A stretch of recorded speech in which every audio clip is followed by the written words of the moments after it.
Well, Valerian is not a bomb. It's not a dud, it's not a flop, at least not yet. And it's very likely that Valerian will still turn a tidy profit, despite what you may have heard. Show business press is very superficial and they quite often miss these things. Before we get into, now you're saying, some of you may be saying, wait a minute, I just read that Valerian's opening weekend in America was only 17 million, and that film cost $225 million to produce. How can you say that's not a bomb? Well, it's simply too early to tell, and there's a good chance it will turn a healthy profit. Before explaining the specifics of Valerian, let me give you a little cautionary tale from the history of show business, because I think it's an interesting story. Some of you may have seen a film called The Last Action Hero starring Arnold Schwarzenegger. You younger people may not remember when this film came out. It was described as a huge bomb. The summer it came out, The Last Action Hero only made $40-some million, less than $50 million. It cost $85 million to produce. That's in the US domestic box office. Okay, now an $85 million film back then, this film came out more than 20 years ago. I didn't look up the exact date, but an $85 million film back then is the equivalent of, say, a $200 million film now. It was a virtually unheard of budget at that time. Very few films had actually cost $85 million at the time they produced that. All of the Star Wars movies and other big budget movies that came before it, most of them were lower. I wouldn't say all of them were lower because I didn't look it up, but 85 million was a phenomenal amount at the time that film came out, and it only did 40-some million, I believe 45 million in the United States box office.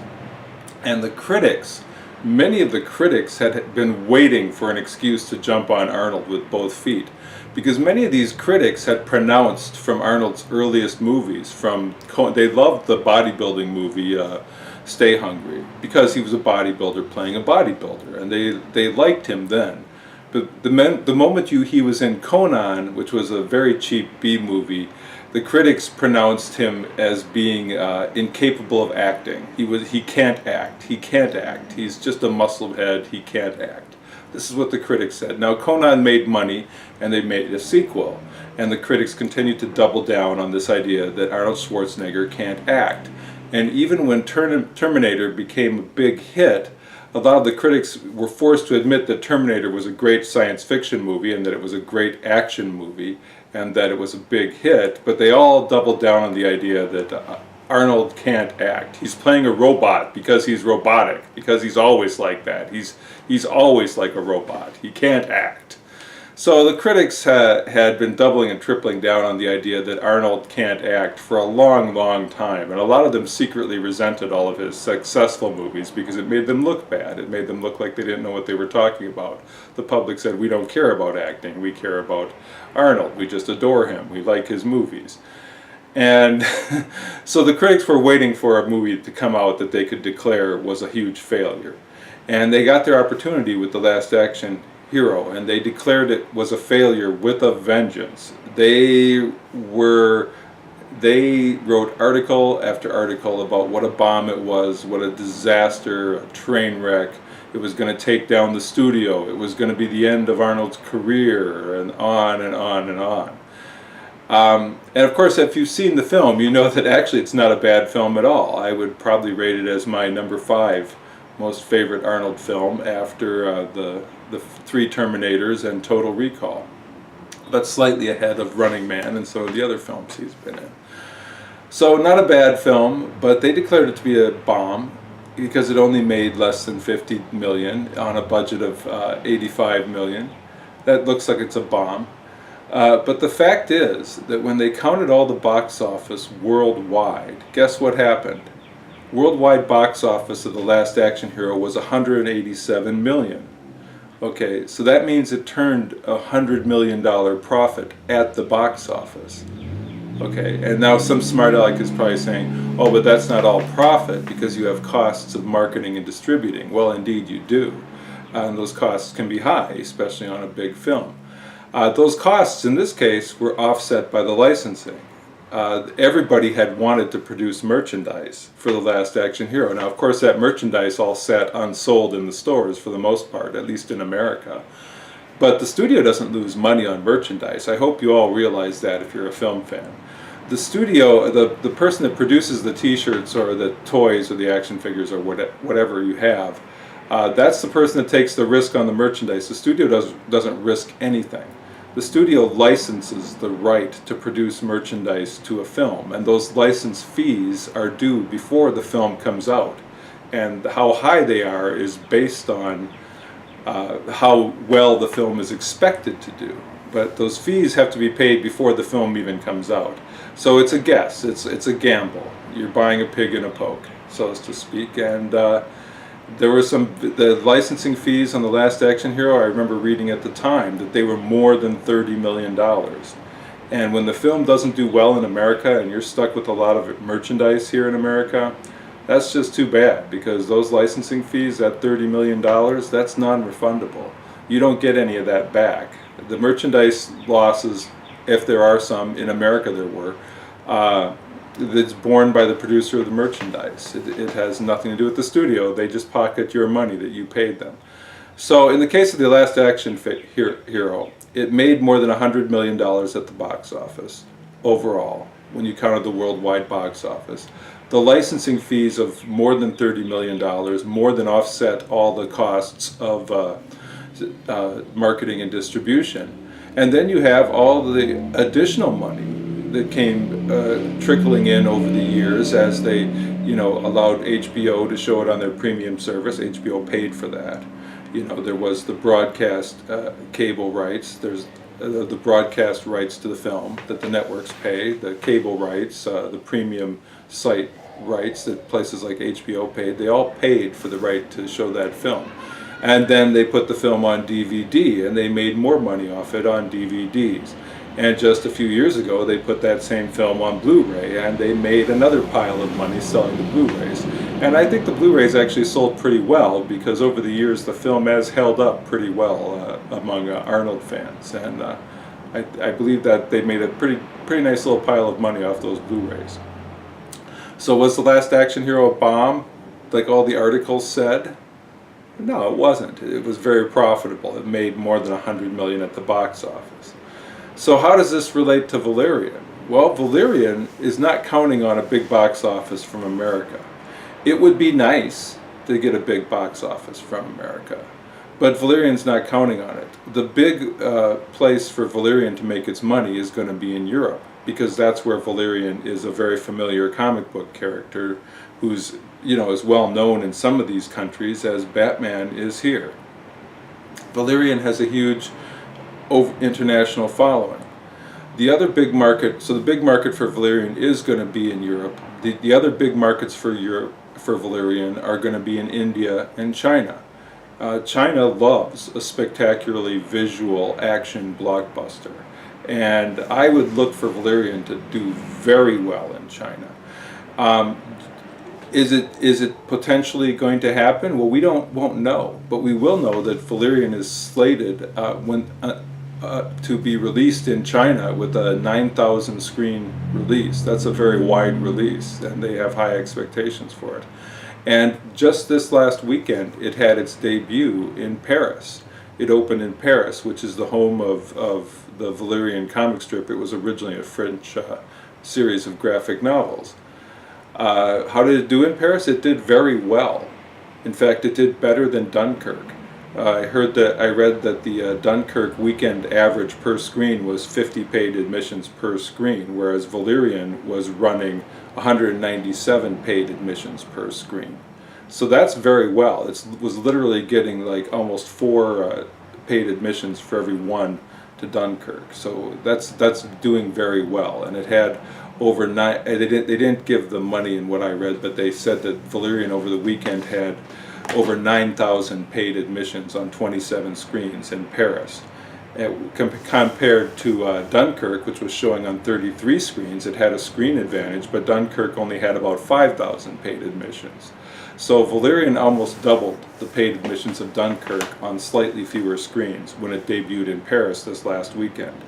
So that's a good sign that it's really going to be a big hit in Europe, and I expect it will be, because I saw the film, by the way, And you can watch my other video where I review the film, but I'm very big on this film. I think that film is going to be a cult film.